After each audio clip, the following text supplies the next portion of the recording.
I finished replaying Deltarune's first chapter as part of my recent go of catching up, and I have now played this chapter in total about 10 times since it first released back on Halloween 2018. And I'm always shocked by how many new things I find from every time I dive back into one of the Dark Fountains, and especially the interlude sections where you scour hometown, meet locals, and learn how attached you are from everything while the vessel you're possessing against their consent is actively resisting your influence from the moment you start smashing the lost keys.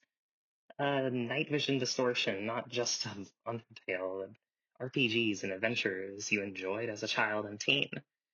Stories that became darker, more harrowing, more invasive of your boundaries the more you pulled back the curtain on the story you're the protagonist in. Playing this chapter, especially after the later ones, really is uniquely off putting with how it tells you about Chris and what their life and connections were truly like before you came around.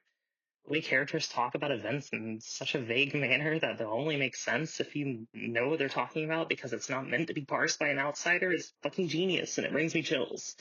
Dad, you suck, but I'm sorry everyone is mad at you for not wanting to talk about that really bad thing that I know what you mean, but everyone else doesn't. This also applies to Ralsei too. Like, let me be real for a minute. Even if Ralsei wound up actually being evil, I guarantee he would at least be more understanding, or at least like understandable, like motivation wise, with the dramatic irony taken into account, to the point that the treatment some people give him without that additional context or understanding is honestly going overboard.